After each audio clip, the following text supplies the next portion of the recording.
Well, hello again, everybody, and thank you for joining us on this, the latest episode of Beyond the Listings, the Amazon podcast from us, VentureForge. I'm Andy Banks. I'm the CEO of VentureForge, and we're a partner for leading Amazon brands to help them become more commercially successful on Amazon. We're here today to talk to you about planning global expansion, and I'm joined by a really good group of guests, some VentureForge people, some external people, to share some real stories and real experience. Before I go on and get my introductions completely wrong and don't do you guys justice, maybe I can pass around the room and maybe start with you first, Emma, if you want to say hello and let people know who you are. Of course. Hello, I'm Emma. I'm head of seller at VentureForge. So I work on a hybrid type situation with vendor and seller, but majority seller, with a lovely team. Excellent. You can't say anything else about your team. You have got a good team. I've got a very good team.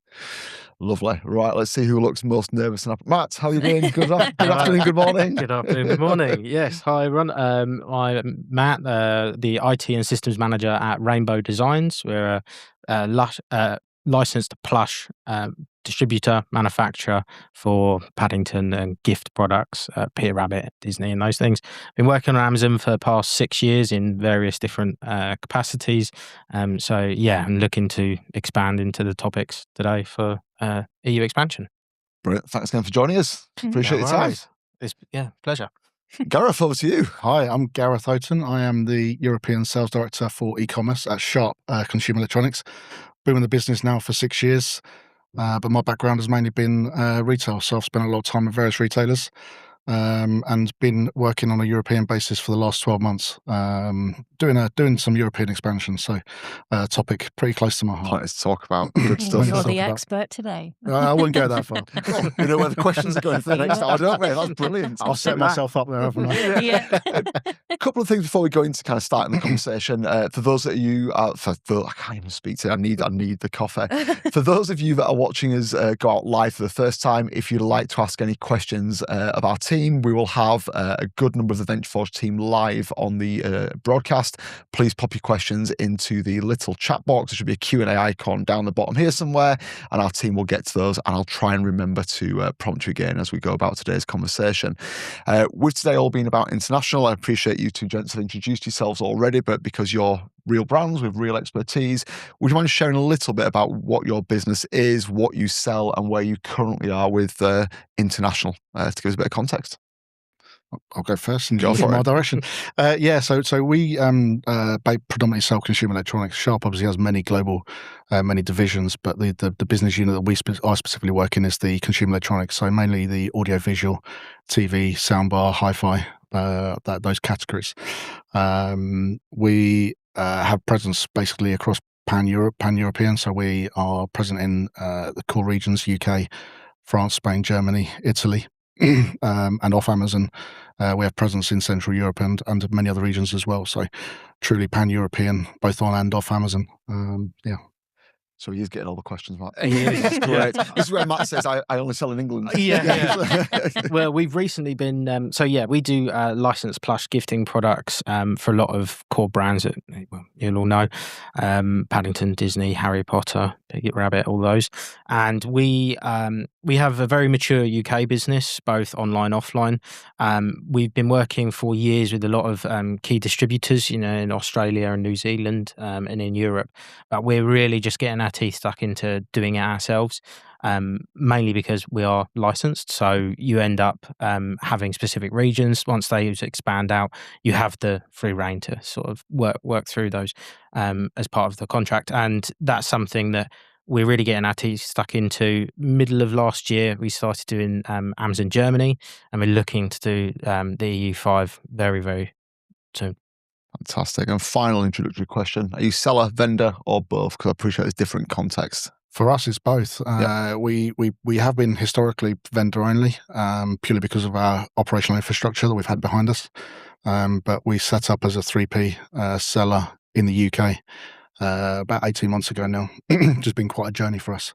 And we've learned a lot in those 18 months. So it's been really super interesting for us as we've transitioned. But in other regions, we're kind of hybrids, and we've got a couple of regions where we're exclusively one piece. So we're all bases covered. So you've got a multifaceted strategy across each territory. Yes. Fantastic. Well, good thing for balance. So we used to have hybrid, and now we've gone over to vendor pure.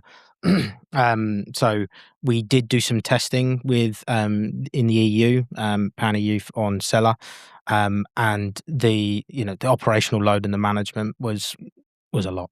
And so we've pivoted. We've always had vendor UK and seller UK. This year is the first year that we're putting all of our eggs in the vendor basket. We still have the seller channels for the marketing because you need those for the vines unless you want to pay the vendor fees. Don't let Amazon listen to this podcast.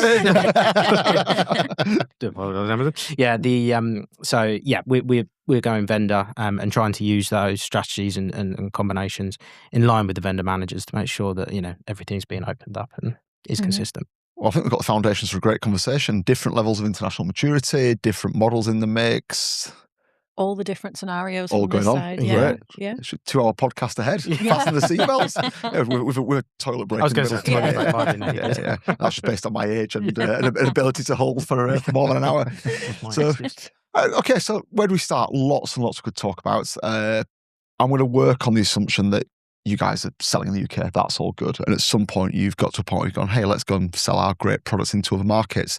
What kind of prompted that process? When did you as a brand think or realise that international would be the right step for international on Amazon would be the right step for us? Well, for us, it was a push. We wanted to expand to get our brands, the licenses that we work with, out there in the hands of all types of consumers, and we could see that there was a demand there. So we approached the licensors and did a bit of test and trial basis to say, should we open up this range for this area, and test it, see how it works, take the learnings, and then apply that across. And back end of last year, beginning of this year is when it's really opened up for universal rights, specifically in Europe with a lot of our ranges. And then, making sure we're picking the right strategy to fulfill that market. So it was a bit of both. And how did that feel for you as a business? I don't want to go into any kind of sensitive commercial stuff, but I know in your world, you're often into a world of minimum guarantees on a license. There's commercial risk of taking on a new license.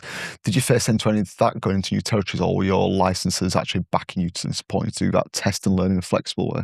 I think, in a lot of cases, they sort of allowed it, and they wanted us to test and trial it because, as well, they don't know what the capacity of UK manufactured and produced stock will do in the EU, and they have their relevant licensees in those areas, but they have different. They have a different tone. They have a different message, and so to be able to test it and go, look, we can actually see there's a big opportunity here. Is it all right if we do this test and trial, obviously with your blessing? And a lot of them have come around and, re-looked at where those lines are drawn and come to the table and say, actually, we'll give this to you and let's smash it. So from your side, what drove it was probably sales desire, but also, I guess, the backing of your partners to allow you to go and do that in a test and learn approach and check the demand and appetite truly existed. Yes, definitely. And now they're hungry for it. So that's also a good driver now to say, right, put your money where your mouth is. You said you could do this. Let's crack on, which is quite freeing. Obviously, there is a bit of pressure with that, but that's what we work with, isn't it? That's the point of the test and learn, though, isn't it? It's the main discussion that we have with clients looking to expand is that there is that test and learn process that you need to go through. There's a lot of research that has to be done in the background as to whether you go, say, to Germany as a first stage entry point and then look at other territories outside of that. But yeah, and that's definitely something that we've done. And I think that's a really important point generally because, there's a lot of businesses that are kind of afraid to do the test and learn. They want to understand the return on investment. They want to understand kind of, am I going to win or, and all that sort of stuff. And actually, you don't always have to win. No. The test and learn concept, generally speaking, is actually really important because that way you can test the water and really understand the scalability, the opportunity, the demand, all that sort of stuff before you actually expand in earnest. That's an interesting point. That testing for demand, you can do that through data. In theory, does Harry Potter resonate in Germany? Do people buy TVs in France? A daft question.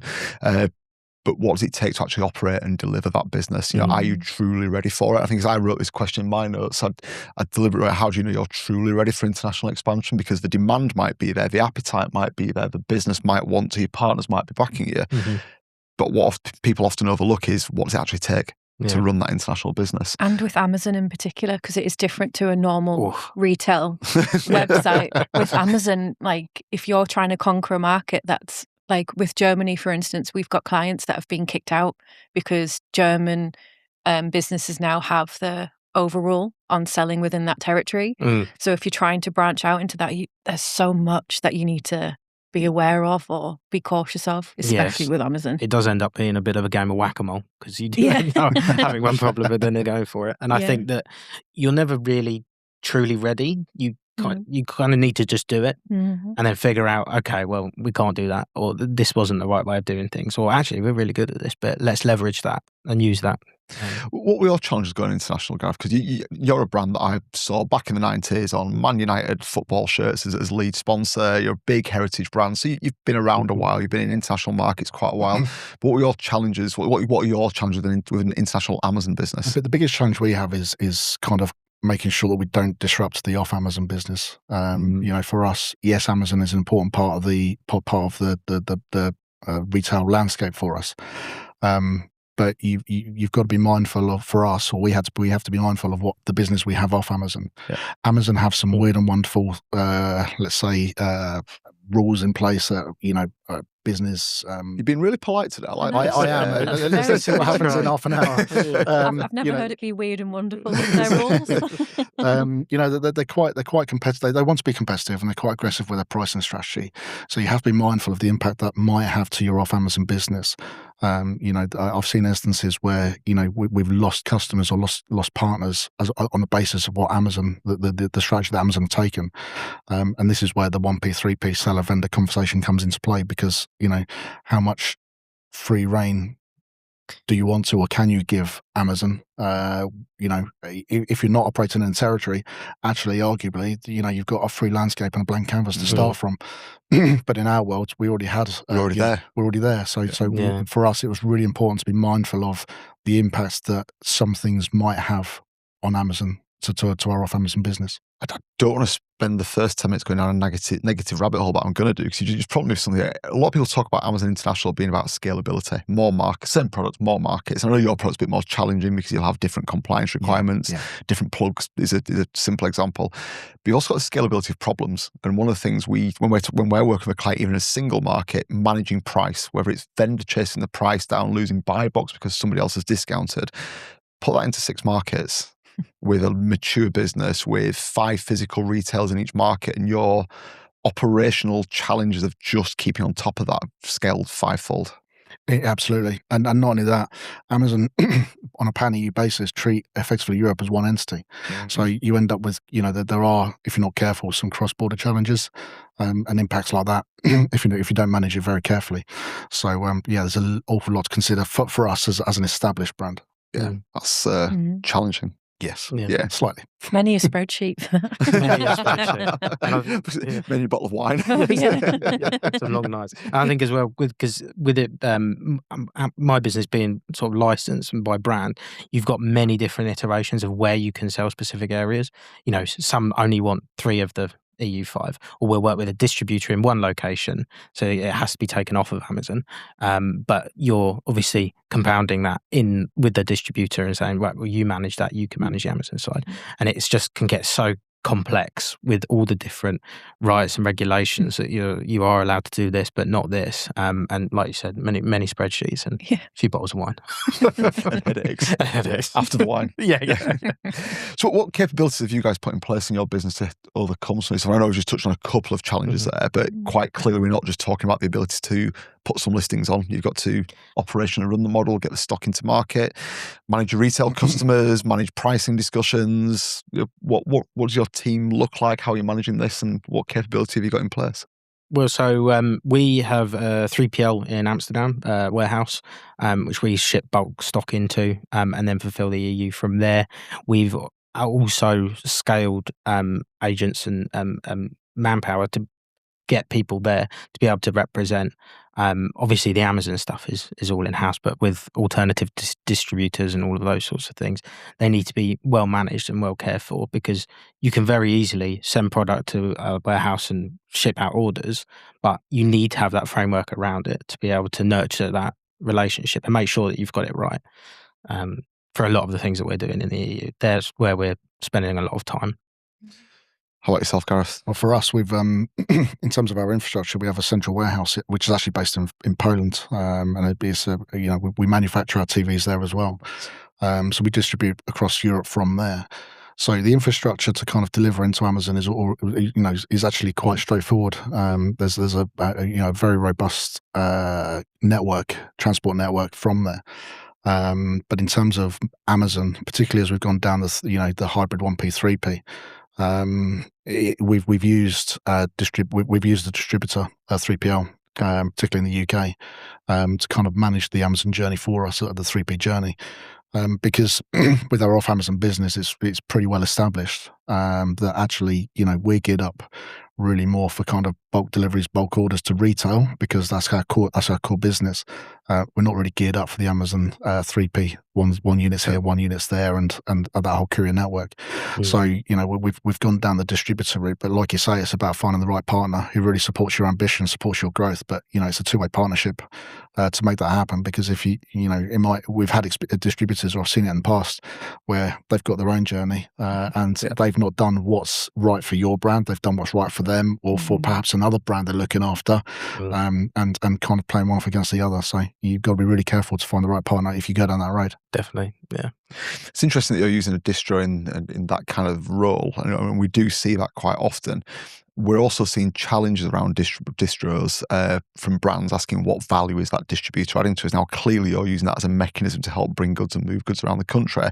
But also, I suspect there, and without wanting to go into kind of confidential detail, but there's a commercial consideration. There's got to be a margin for the distro there and a way off of the value that they bring versus could we do it on ourselves via just a pure 3PL? Could we put that into FBA, for example? Should we go vendor in the market? Is that something you constantly evaluate on a market basis? We're operating in a market where the margins are pretty slim. Yeah. You can pick up a 24-inch TV for like £110 in the market now, and you probably saw the Tesco's deal last Christmas. Yep. It's got a fair few TVs that got sold at like £99, £100 for a TV, which is crazy money, and it's such a competitive market. So it's margins are pretty slim, and but for us, yes, we're keeping an eye on the margins because at the end of the day, everyone has to be profitable. Yes. But for us, it's the decision to kind of trade off a little bit of the margin versus the operational side of it, and actually the route to market, and making sure that we've got a sustainable route to market, actually is for us has been a good trade-off at this stage. The way I see these things is a bit of a journey. You don't always have to make the most profit from day one. You can actually invest money and then learn as you go, and then when you scale it to a point where there's a good level of business, at that point you can then say, okay, let's start looking at efficiencies to claw back those costs. So there's different phases of growth and learning. That test and learn again will come with different phases. And like you said, sometimes at the beginning it can't be strictly about margin because it's about getting into that territory and really testing whether that's going to work for you. So. Yeah, I love the approach on that because you often hear people around the Amazon world talking about international expansion and it being about listings. Go back to the pre-Brexit world where you had true pan-European FBA in the seller world. The stock's already there. You turn on the listing, the product sells. It's not really true. There's a whole lot of work needs to be done. Then, to your point, you've literally got an entire partner in place just to help you overcome the operational challenges of moving goods from Poland to the UK to the consumer. That's not a simple thing to overcome. And we're just talking here about moving goods. We've not yet talked about product compliance. We've not talked about the movement of money, the reconciliation of finance.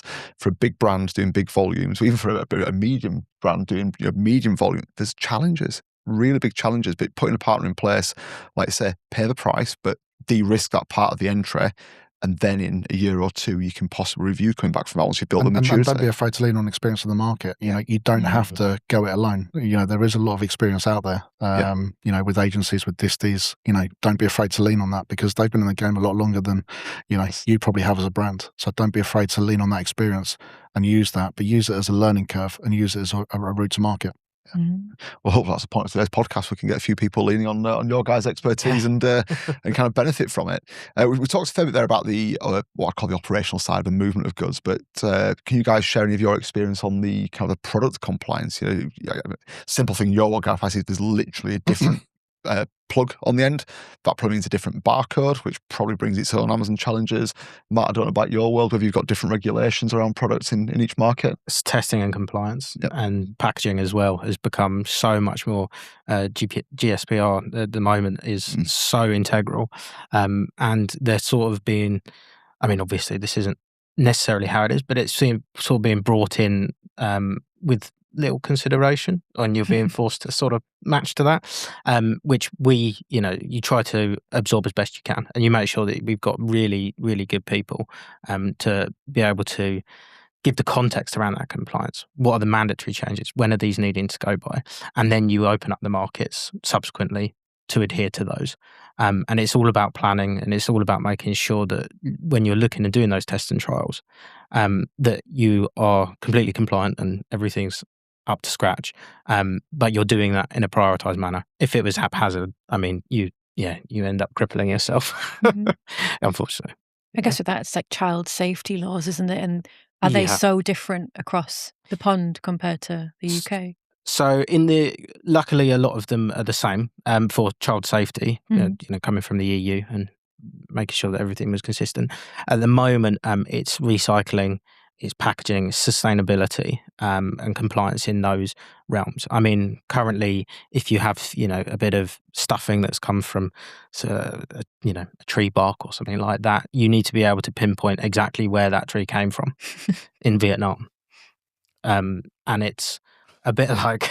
I can't wait to buy one of your products and ask you that question. I'd like you to show me on Google Maps. Yeah, exactly where that's coming from. And these are being rolled out, gradually to help absorb those differences. But when you end up doing it for 5 different markets in the EU, you have different recycling sites, you have different warnings that you need all to fit on a tiny label. And it's good for e-commerce because on Amazon, you can list those and you have theoretically infinite space, character limit, but you can put as much detail on there. But for import regulation, they all need to be on the product and affixed. So you end up going from a packaging concern that's that big to, an A4 label. So from the old world of point click list it in Germany, you've now got a significant just product compliance challenge. To get through there. Yeah, you can't really do just a point click and list. Luckily, with us utilising the 3PL, we've been ready to go into and facilitate those markets on a business to business case. It is slightly different going direct to consumer, which Amazon vendor is considered. You're dealing with Amazon, but it means that you're not having to take such a massive leap. It's just quite a big step to making sure that it's Amazon specifically compliant. What about your side of things, Gareth? What are you seeing with product compliance? It's for us. It's about making sure your products are fit for purpose for the local market. Yeah, I mean, you touched on the obvious one, the plug. We have a combination of units that are dedicated for the European market, dedicated for the UK, a hybrid where we put both leads into the box and make have a single SKU available for the whole of Europe, including the UK. But also there's the instruction manuals as well. Do you print in different languages, and then you've got the compliances as well, the certification. There are some European requirements that are different to the UK requirements. And you've really got to do your research to make sure that whatever the testing requirements are for the product area, like the tree, the box stuffing, is suitable for the market. Because different regions have different regulations. You can't assume that there's a one size fits all. No. Can't count exactly. I'm sure it was about 3 times prior to this conversation. In our chat, you said margin is tight in your sector. So putting another plug socket, another wire and a figure of 8 cable on the end, to me sounds like an obvious way of getting a single SKU. But I guess to you, that's direct margin erosion straight out the box. It's a balancing act, because if you split out the plugs and have 2 different SKUs, you're effectively doubling your stock holding because you've got 2 SKUs, two lots of inventory, etc. And then you're into the realms of what impact does that have on an MOQ basis, and then further down the supply chain, MOQs, factory, production lead times and stuff like that. A power lead is typically like 50 cents to €1, but then are you contributing to waste? And we have WE regulations and stuff like that. So, if you're buying the unit in Europe, they're just going to chuck away the UK plug. And vice versa. So is that the right thing to do? So there is a trade-off when it comes to profitability versus the operational, the supply chain, in terms of actually, is it more cost-effective just to put the 2 leads in the box, or is it actually more cost-effective to have 2 single SKU holdings? This just all highlights how much research has to go into what people would deem as such a simple thing as like a click and list. There's so much behind the scenes. We haven't touched on America, and most of this so far is UK, Europe is where our conversation's been. A few years back, I used to have a skincare brand, and we got to a point where we were trying to scale that, and the Amazon brain in me is like, we're in Europe, that's fine. Didn't really bring many challenges because you say we've come away from Europe, so from a legislation point of view, we're not too far away from them. Go to America, and we couldn't afford to enter America. Two challenges for us. Really obvious one is we're shipping liquid. So shipping liquid across the pond is heavy and expensive, so commercially it becomes challenging. The biggest problem is actually insurance, because the burden of proof on insurance shifts when you go to the US. So if, God forbid, our skincare product, a consumer believe they developed some kind of cancer from that, in the UK they have to prove that we've caused the cancer. In the US, we have to prove that we didn't. And we have to do that in the US law. Wow, really? So the burden of proof shifted entirely, having to then fight that in the US court versus a UK court. I think we were looking at, by the time we looked at average annual volumes and took our cost of insurance and weighted it across the year, it was a 75% COGS increase. It worked out just to get the product into market. That's absolutely staggering. So it's for product, it's for waste, it's for local legislation, it's the different dynamics of insurance, physically getting the goods there. This isn't a pull some data and tell us if Germany looks exciting and bob it in there. It's far from it. Especially with the US, because every state is different. So every state...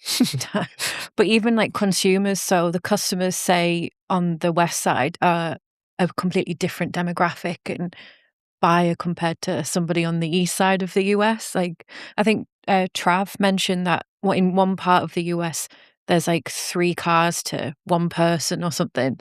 And another side, there's no cars to a person. Like, it's such a vast space. Every state is different.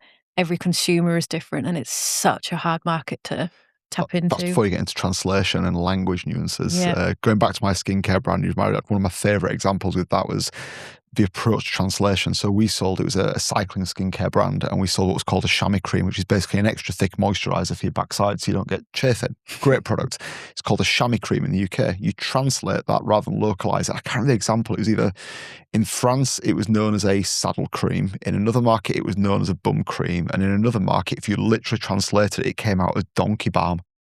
And so even just getting that approach wrong and not fully understanding the local consumer meant your product was absolutely irrelevant, because surprise, nobody buys donkey balm. They buy the product, but it's just called something completely different. But even that, like the language, but then the dialect. Like when we look at translation pieces, say in Germany or France, there's so many different dialects or changes in a sentence structure.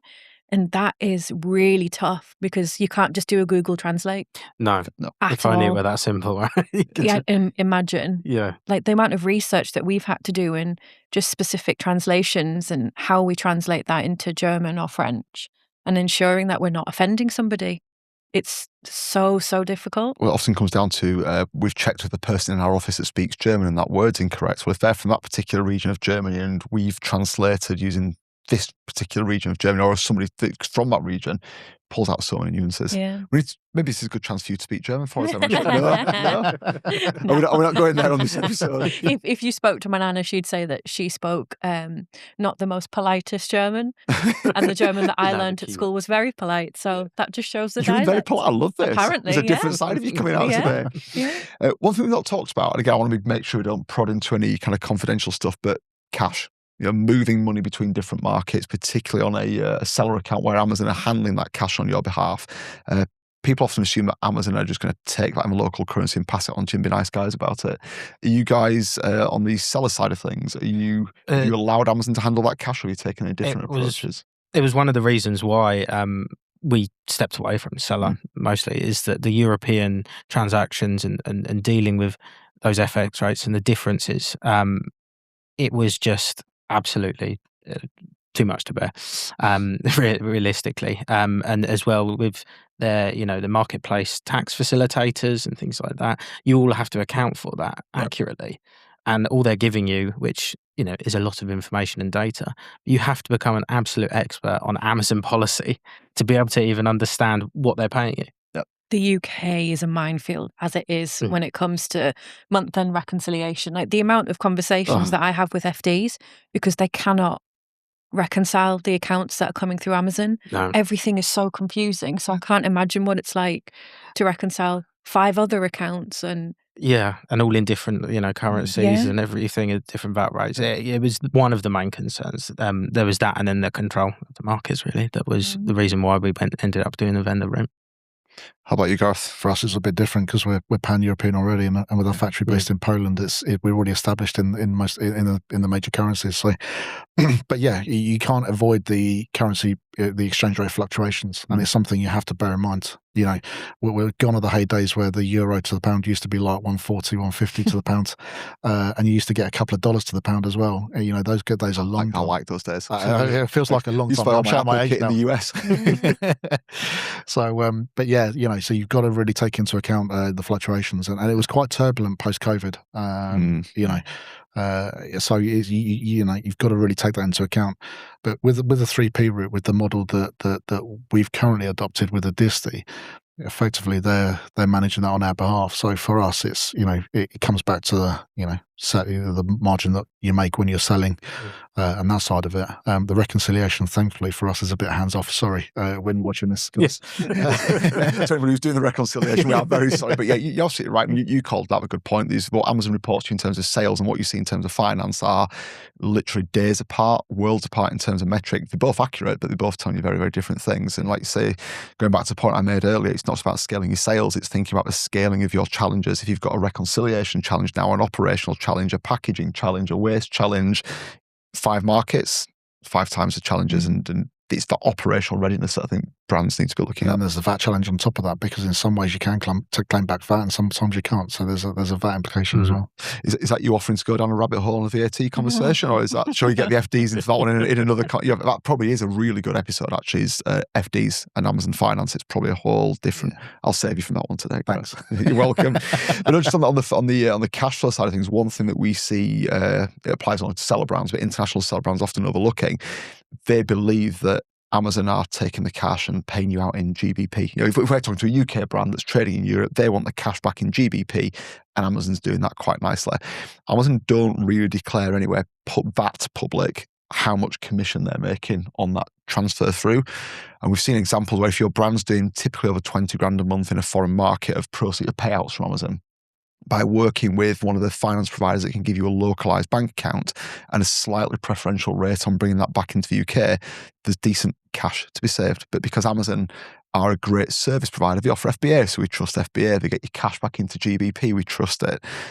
There's margin leaking all the time in those models. And that's Amazon's ethos, is try and make it simple for you. Yes. But you have to be careful you don't shoot yourself in the foot, and it doesn't penalise you in that exact way. That's it. The service is fantastic. I think Amazon's customer first mantra there of, dear brand of any size, we can get you into Europe and we can do it in a way and we'll take care of all the cash is great. But to your point earlier, there's a time to lean on a service provider to do something. In your case, you have 3PL and your local partners.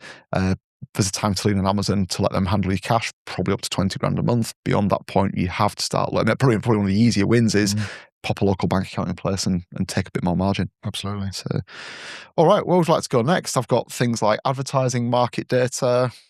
Should market data and insight? So we talked a little bit earlier about how do you choose when you're ready to internationalize? Looking from a market opportunity point of view, how do you choose which market to go to next? Interest, I don't think it's just because of your family background. You've mentioned Germany a few times. Why have you led with Germany in those couple of comments earlier? I think with the rate that Germany is growing and how the consumer's using Amazon across in Germany, it's always an interesting one to see. I think from a retail background, for me to look into how the different territories respond to certain products. I think we spoke about it before in a podcast where there are just certain products that will never ever land well in another territory like they do in the UK. There's a different consumer, a different personality across the pond, and that to me I find really, really interesting. Germany, just because it is in my blood, I kind of have an understanding of what the purchasing behaviour is like. They want it there, sharp, done, no messing about. And that, to me, it's just such an interesting territory to tap into. Well, that just explains then why Amazon has become one of the dominant marketplaces in Germany. Depending on which data set you look at and which your UK and Germany are, give or take 5% bigger than each other. I think the last stats our UK has just pipped it. Year before, Germany was just ahead. But maybe that's why Amazon's got a good stranglehold there. I think in Europe, then you see France, Italy, Spain lagging quite some way behind. So if you're looking at a European business, Europe pretty much is UK and Germany if you're trying to hit the lion's share. Yeah. But to your point, the product may or may not work. And I'm harking back to that skincare brand I used to have, absolutely worked brilliantly down on the south coast of Spain, on the actual islands around Spain where people cycled. Germany, Amazon holistic macro data said Germany's massive, you should sell well here. Cycling adoption in the same way wasn't the same. Netherlands, lots of commuting cyclists, not necessarily as many serious cyclists. So for me, you have to pull that data, not just like the macro stuff of Germany's big, France is next, but actually what is the consumer buying in that market, is the demand. And then secondly for me, it's, well, is there competition? And if there is, at what level? Because one of my other really frustrating conversations with brands is, can we go to the US? It's 10 times as big. I'm like, but it's 10 times as big in competition as well, possibly 15 times as big, because the market is so much more mature. It's where Amazon started. So you might be able to get 10 times as many sales, but have you got 12 times as much advertising budget? And 50 times the cost. Yes, yeah. Have you got can you get the cost? Yeah, that's the truth. It's interesting for me from like a toy style brand, Well, yeah. like how different, I don't know, characters are taken in different countries. I was going to say, so one of the most interesting things, we prioritise Germany based on the size, like you were saying. You sort of take that overarching view. When we were doing Seller, we had one of our characters is Elmer, the multi-patchwork coloured elephant, was working really well on Seller in Germany. And then when we started to see some success, but those costs were rising and everything, and we wanted to pivot onto vendor. We listed much more of the range, and strangely enough, one of the weirdest things that I don't think we even saw coming was one of the best ranges in Germany currently is Harry Potter, which is such a British centric brand that you wouldn't think that maybe there was that outlet for it. And because there's not much of that product on there currently, before we listed, there was no data for it. And so you do end up having to sort of do a test and trial, like I was saying, and make sure that you're looking at all your key metrics, and then seeing it peak up and go, okay, we're going to need to react to this because this is far beyond what we were expecting, which is always a good thing. It's that search volume. If you're able to see what the search volume is like for specific products or brands in other territories, it's really interesting because you might be able to be the first to get in front of that customer. That's, say, France or Germany. That's where we found a lot of success with the products that we're doing, and because it's all licensed, it's relatively locked down, so you don't have that much of exact character competition within your product range. So it's very interesting. And what we're trying to do now is leverage that to the other EU markets, see what will work best, and apply that across the range. One thing we always spoke about in retail was that everybody wants proper British products. You would look, this was like 5-10 years ago, but the US, for instance, the search volume for British made products was sky high because they were really interested in all our history and everything. So it was interesting to look at the search volume and what people were actually interested in. Yeah, and you do rely on that. We've been in business for 55 years now plus, and we're leveraging. You're looking well for that. We weren't doing Amazon all that time. But yeah, and you can really see that there is that drive for it. And you would think, perhaps there wouldn't be that level of universality. But yeah, everyone loves a British product. I think the danger is relying on that data too much. I didn't think I'd ever say that, but because I'm a massive believer in the data. Yeah, absolutely. And we can get our hands on so much data. If you want to know what's selling in any category on any Amazon marketplace, down to the sales of any individual product, we can get our hands on that and aggregate it, roll it up in any which way. And my belief is that should be shaping up where you enter, what you go with, where you put your product. But to your experience there, you didn't know until you put the product in the market because it wasn't there. There was no real demand visible in data that we would look at. But what you could do is walk into King's Cross Station at 6 o'clock at night, look at the nationalities of people queuing up at the platform 9 3/4. And I can tell you from going through King's Cross 4 times a month, they're not British. No. And you have to look elsewhere for data. You can't just rely on the Amazon data. It's almost like gut instinct sometimes. Sometimes that does get forgotten about. Like if you have got some gut instinct about a product, you can get some data behind it as well. But Yeah, like you said, it's just observations and what you can see happening around. Gosh, do you have any nuances in your range? So I'm going to be really dumb on this. A TV's a TV. You've probably got different software to tune it into the There local is. broadcast signals. Yeah, I've seen many examples over the years. Like there's a particular TV platform. I'm not going to name them, but there's a particular TV platform that works really well in the UK. But the adoption in Germany is not particularly great. They're very dominant in America, and like I say, in the UK they've done really well. But yeah, it just doesn't really work. And I've seen many examples like that. You talked about bikes. We've got a range of e-bikes that we sell. And nice plug there. We'll get an advert up on the screen and overlay it for you. But they do really well in Europe because the adoption rate of people commuting to work on bikes in Europe is really, really strong. But in the UK, that demographic's not there. We've got the leisure cyclists that are very into their big brands and stuff like that. But we're not really, given the weather that we have in this country. It's fair weather riders around here. Absolutely. I confess to being one of those. For the UK market, it's a totally different demographic. So yeah, you can rely on data sometimes. Sometimes it's the local knowledge. But again, I come back to my point. Don't be afraid to lean on experience within those territories, because you can't put a price on some insight, some local insight, which, like you say, data can't always tell you. For sure.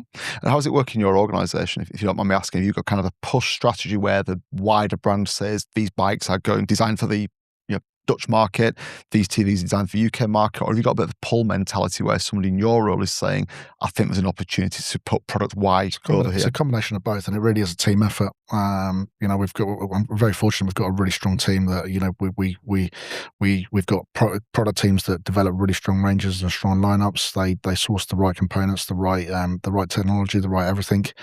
But also we've got sales teams across Europe who understand the local market. So for the sales teams in the local regions, they're the ones that are talking to the local retailers. They understand their local market. So it's a hybrid of both. Yes, we have a central team that says we've got this range of fantastic TVs, soundbars, etc., that we want to really push into the market, but we've got the local teams on the ground across Europe that really understand their local markets and understand what works for them and what doesn't. Not just on Amazon, but off Amazon as well. I'll come back to that point. For us, it's super important. Yeah. Because we do actually we developed a range of exclusive Amazon TVs, for example, to try and avoid that competitive nature against other electronic retailers.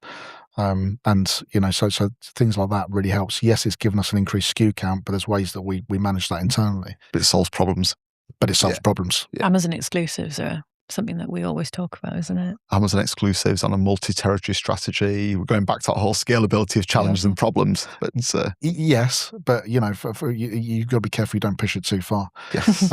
Thankfully, Europe being pan-European, with Amazon treating Europe as one entity, you can develop some things that work across multi regions. It doesn't have to be one for Germany and one for France and one for Spain. You can actually have one that is suitable for a completely pan-European market. So there are ways you can kind of go down a rabbit hole, but in a controlled fashion, managed fashion, should we say. So next time I buy a TV off Amazon and I've got 16 cables in there and I've got a 500-page instruction book, that's one of your multi-market Amazon exclusives. Yeah, the instruction book weighs more than the TV that's in there. Brilliant. Before we move on to our next section, and before I get a nudge off Whitney, our amazing marketing manager, please keep the questions and answers coming if you're watching this go out live for the first time. As I say, we've got a few members of our team on in the background, so if there's any questions you want to ask about internationalization, whether that's the more operational compliance side of things that we spent some good time talking about, or maybe some of the more kind of marketing things that I'm about to come on to, please get those in and we'll help where we can do. So we're going to go into maybe the last 10 minutes or so. I'd like to just talk about the upfront stuff, the marketing side of things. You've now got some great products, you're operationally ready, the pricing's right, you've sorted all this lovely tax stuff out and you're ready to get into the market. How are you guys managing that across multiple territories? You seem to be here, there, and everywhere in the European market. How are you getting one listing into multiple places, and then I guess advertising as well? Yeah, we've kind of changed our approach a little bit on it. If you're not careful, Amazon will try and do their own translations, their own stuff, and they are leaning a lot more on AI these days to do a lot of translation. AI is great, but you have to be super careful with it. It doesn't always give you the right answer, as I've learned in my experience. You do need a human still. You still have to have that human touch. and like you said earlier, the whole, the dialects, the translations. If you're not careful, you'll get it completely wrong, and it can be quite damaging for a brand if you're not really careful. We've we adopt kind of a hybrid method where as I said, we've got sales teams on the ground in each region, so we kind of lean on their experience, their dialects, their translations, to validate some of the listings we're doing. We've got I've got a member of my team who looks after content, and he does a lot of the translations using AI, but it does it in a way that, if you ask the right question to it, you can actually get a pretty decent response rate. We've seen success rates of 90-95% with the translation when we're translating copy from English to Spanish, but we still make sure we get that validation from someone on the ground. We don't just rely on that and say, actually, that's fit for purpose, and it goes to market, goes out in a poor state, shall we say.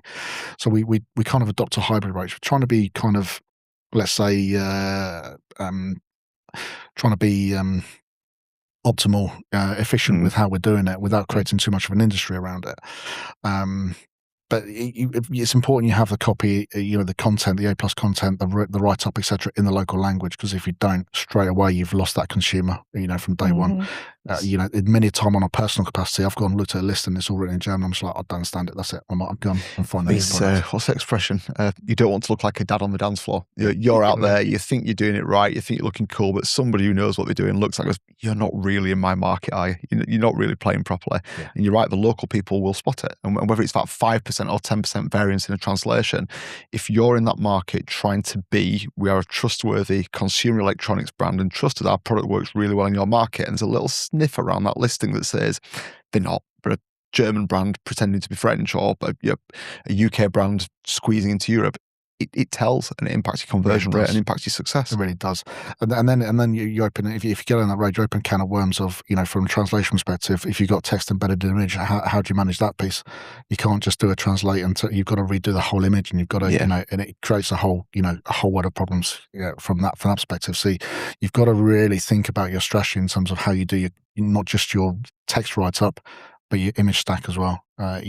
If you don't have the text overlay, then obviously you can deploy the images quite easily. But then you've got to make sure you've got eye-catching graphics, eye-catching that really keeps that consumer engaged in your listing. Because if you don't and they go on somewhere else, then you're on the back foot straight away. Well, there's that link again to scalability versus in an ideal world, we'd have in-market teams speaking local language, knocking every listing and advertising campaigns within an inch of its life. But then there's a reality of the cost of doing that. And it's, I suppose, deciding where you are on that balance. I would argue all day long that every brand should have localized image packs, and it should be written infographic style to sell the value and feature of the product. But that comes at a cost, whether that's time or external support is irrelevant. There's a cost of doing that.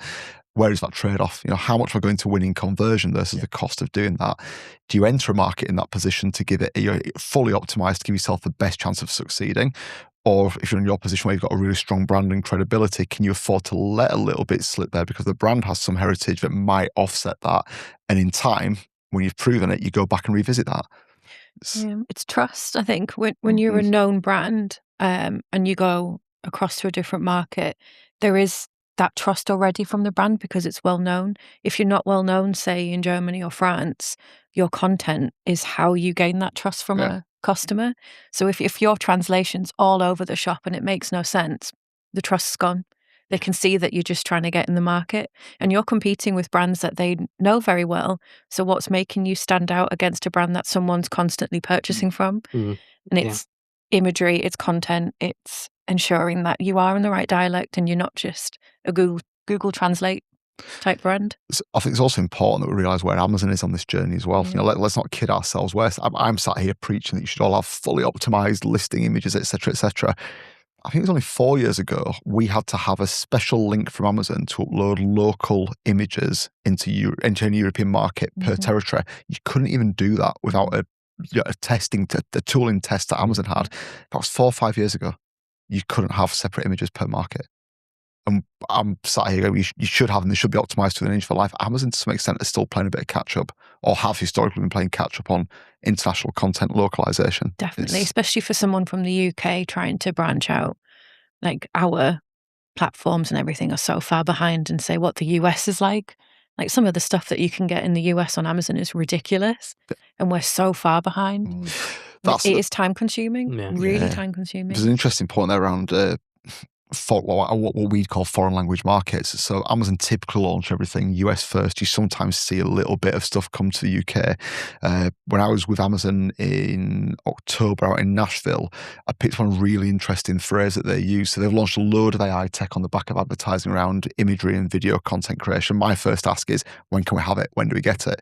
So it's coming to the US in beta next week. So when will the UK get it? I think the phrase they used was, we're looking for that first fast follower market. And the fast follower market will almost always be in English language, because the ease of rolling the tool out is culturally easier for them to get into market. So we might not feel it, but we are in a relatively positive position being in an English-speaking market. When does that hit Germany, France, Italy, Spain? They're another step away because of the need for Amazon to translate the tool into localized language. So when you're then rolling out your business into multiple territories, and we're starting to talk to clients about AI-generated video content, the next question is going to be, when can we have that in Germany? Like, well, as soon as Amazon allow us to do it. But if you're in those more niche markets, and I say Germany's big, but it's still niche from a language point of view compared to the use of English worldwide, you're another step behind in terms of what you can and can't do in those markets. Definitely. Advertising. Quick touch, man. I know none of us in this room would claim to be, unless you want to put your hand up now, claim to be an advertising expert. So I want to keep it relatively high level, but we've talked about 7 images per listing. But each listing you have will have how many ad campaigns, how many ad groups, how many keyword targets, how many product targets. How do you scale that? I'm not asking you guys for the technical detail, but that brings another level of challenge for how can I take a really successful product in the UK and get that as successful in France? It does. From a commercial perspective, you've got to really, it comes back to the whole the not just the margins you're making, but also your commercial stack that sits behind your entry to market. Yes, there's a cost of the product. Yes, there's a cost of income you're going to generate, but you've got to make sure you've got that investment in the advertising side as well, because we all know how Amazon listings work. You've got your sponsored products at the top and so forth. And let's be honest, as consumers, you kind of get drawn to the top of the list. No one really goes to page 3, 4, 5, because once they've got to page 1 or 2, you feel like you're kind of in the dregs of the way, whatever you're looking for.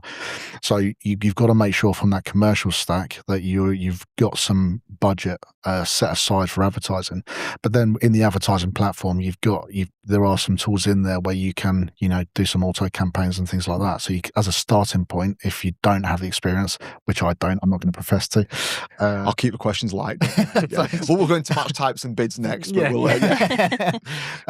don't be afraid to use that. But again, don't be afraid to use local experience, distributors, agencies. You lean on experience locally. Don't be afraid to do that. I come back to the point around investing. It's not about just making that money. It's about investing. If you don't have a recognized brand that no one knows about, then you've got to invest to make it known, to get that prominence up there. It's super important. There's always going to be that heavier cost at the start, because you're going to have to push ads in order to invest. Absolutely. It's pay to play. Yeah, and definitely building that in to have that advertising budget available is a necessity. But also, trying to hit the easier wins straight away. That bottom of the funnel where they're almost through the door. Doing your sponsored products and things like that to try and get, and then branching out from there into your more top of funnel generalization campaigns is where you need to be, because converting a near guarantee sale is a lot less expensive than having to market to tens of thousands when you don't have that local knowledge specifically, and starting out wide and then narrowing it down with your keywords and all that sort of stuff, making sure that you can scale that to a point where it becomes efficient, and you're also facilitating that market in the best capacity, because Amazon is a marketing game. It's 80% of what you need to be able to succeed, and you can't just deem a region that doesn't work if you haven't invested the proper time and energy into making sure that that's keyed up. And whilst it's not directly advertising, the one thing you shouldn't be afraid of is Vine reviews, because reviews are an important part of that journey as well. Yeah. Amazon have done a lot to change how they let's say syndicate reviews multi-region. So before, in the olden days, the reviews for Germany just sat in the German market. The reviews from Spain just sat in the Spanish market. They've done a lot of work to pull together the ASINs and actually syndicate the reviews from multi-regions. So actually, if you've got a strong product in the UK, make sure that those reviews are being syndicated to your regional listings as well, to German listings and so forth, because that is, that's a big hurdle you've overcome You're straight out the off the bat. gate. Yeah. And actually that is just another lever for consumer confidence. Mm-hmm. Yep. I'm going to try and summarize the key points that I've heard there. I think the loudest message I've heard is time and investment. Moving into a new market is not a case of pop a listing on, pop some stock over there. We've covered everything from making sure your trees in Vietnam can be fully traceable, product compliance, the challenges around making sure your instruction books are translated. We've got waste requirements. We've got the physical need to get the goods in the market and moving around the market, finance challenges. The new podcast that will be coming on reconciliation and finance for FDs, your whole challenge. Entering a market is exciting from a commercial opportunity point of view, but needs a hell of a lot of thinking behind it and time investment up front to do it properly. And the other thing I've heard around time and investment is backing it and doing it properly. I think, Matt, your points around testing and learning, really, really valid. I'm probably changing my tune a little bit. I've always been a data person, actually sometimes going with a hunch, using data not just from Amazon sources, and your other partners' feet on the ground, leaning on experts is really valid. Definitely.